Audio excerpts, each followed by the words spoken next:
Next we come to the study of certain more concepts, certain other concepts. Saving. What do we mean by saving? A part of income which is not consumed, which is not spent on consumption purposes, consumption expenditure. Okay. So whatever out of income we are not spending on consumption, it is known as saving. Now what is savings? Accumulation of saving over time. For a few number of years, when we accumulate saving, we call the total savings. Okay, so savings is accumulated value of past saving. Okay, accumulated value of past saving. Now investment, the next concept that we have is investment. Next concept that we have is investment. Now what do we mean by investment? Change in the stock of capital.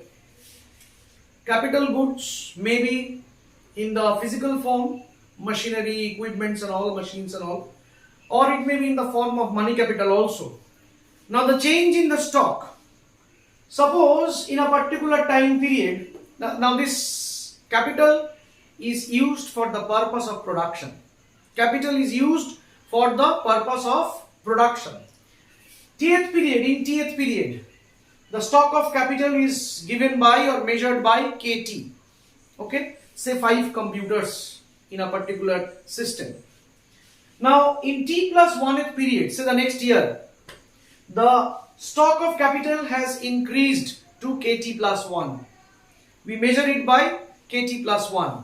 Suppose 7 computers in the next year. Previous year 5 computers, present year 7 computers. So what is the change in stock?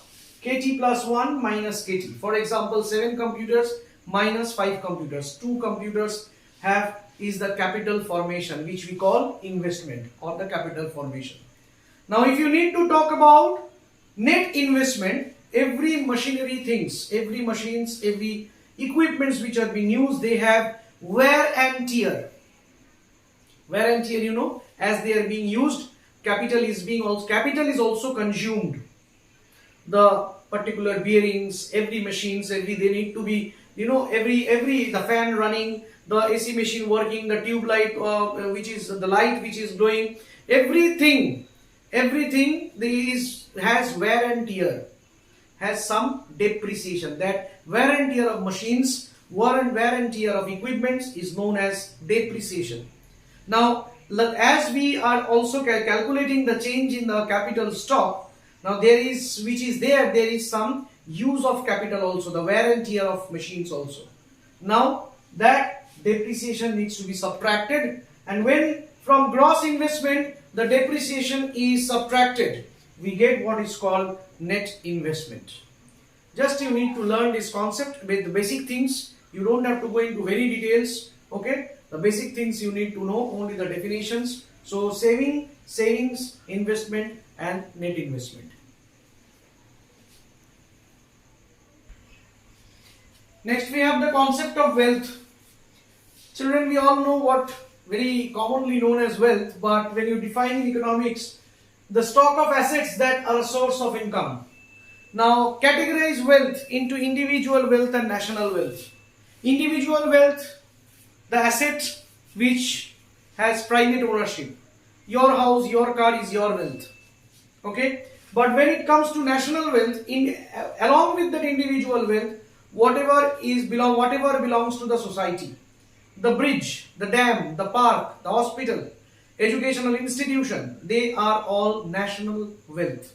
The assets which belong to the society plus the individual's wealth is known as the national wealth. Now in this national wealth you have two categories. Further, just the examples need to be learned. You don't go up to detailed explanations. Reproducible wealth and non-reproducible wealth. Reproducible wealth are those assets which you can produce again, which are fixed assets, machines. Okay, whatever the machines we are using, the durable goods, whatever durable goods, computer, they are all reproducible. Okay, the name itself, I hope it's self-explanatory. And non-reproducible, you cannot reproduce it.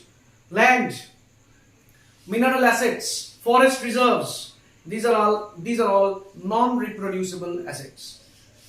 After that, we come to the concept of welfare. Now, this welfare, a very common sense, a very common concept, welfare, the sense of well-being, how much satisfied, how much good state of art, well-being of people, well-being of individual, well-being of the society.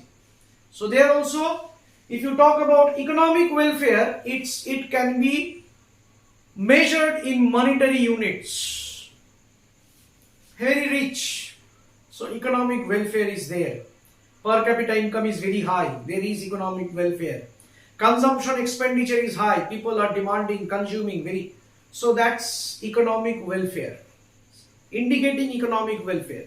But if you talk about non-economic welfare, then those welfare cannot be measured in terms of money. How much satisfied you are, how the law and order is maintained in the society. So this is the well-being which you cannot measure by monetary units. That is non-economic welfare. Social welfare refers to the individual of the well-being of all the individuals in the society. Social welfare. So that's the concept of welfare. Pigou was the famous economist who defined this, or who has highlighted this concept of welfare. Okay, he has also talked about this optimal condition. Okay. Anyways, so there are different concepts that is not there in your syllabus. We don't have the scope to discuss in due course of time. If we have chance, with all due good hopes, then definitely we will be discussing it further.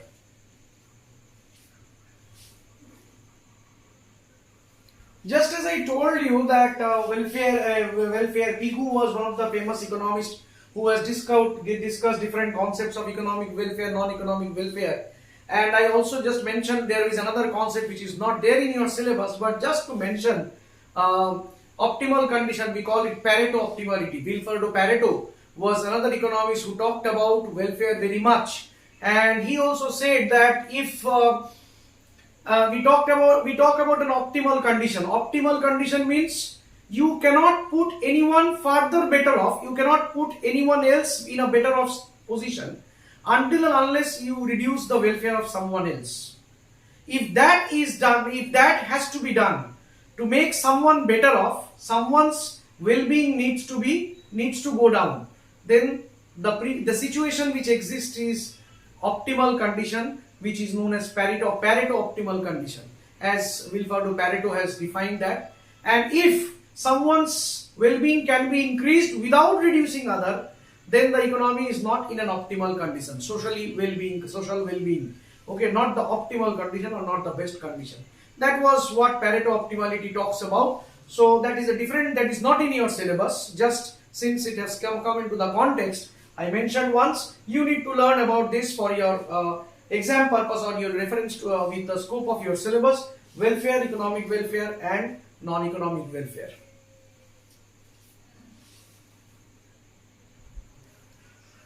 And very importantly, we come to the concept of business cycle.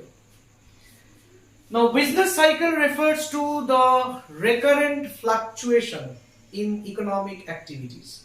Recurrent fluctuations means it is happening again and again. Before going into the definition, diagram and all these things, consider a practical situation. You always see, you are aware, you have seen. You consider before the festive seasons, any festive season, maybe you consider some puja time, okay, any festive season we talk about. Now then, before that, production is high, employment is high, income earning is high. So economic activities are on the rise and reaches a peak at a highest position. Just after the festive seasons, there is a downtrend in the business, downtrend in all economic activities. Production is not that much, on a decreasing path. So definitely production, employment or income, even income is of it has a downfall, has a downtrend, that is called the recession stage. And it reaches a particular position, it stays for some time, and then again it starts recovering. It again starts recovering. So business cycle, it happens again, this entire cycle. Okay, so it's a recurrent fluctuation in aggregate economic activities of an economy. That is what business cycle talks about. We have 4 phases in the business cycle that can be represented with the help of a diagram. Now if you see the diagram, on in the horizontal axis we have taken time, and on the vertical axis we have taken the economic activities. Economic activities, I repeat, it may be production, it may be employment, it may be income. All these are the economic activities. Now expansion on the rise, production, income, employment level is on the rise. So that's expansion or prosperity, we say. It reaches a peak, also known as boom, B-O-O-M, boom. So peak, and after that there is a recession phase, downtrend of economic activities, reaches a lower position, lowest position at a particular. See, it is not, you cannot mention it, you cannot measure it. It's a trend, we are talking about a trend. Okay, so it reaches a lower stage, depression, from where it starts again recovering. From where it again starts recovering, or we call the recovery phase. So the 4 phases of business cycle needs to be explained with one sentence. Economic activities on the rise, prosperity, okay, or expansion, prosperity, reaches a peak, and then the downtrend of the economic activities, the decrease in the economic activities, recession phase, reaches the lowest position, the depression phase, and again the recovery phase where the economic activities again on the rise.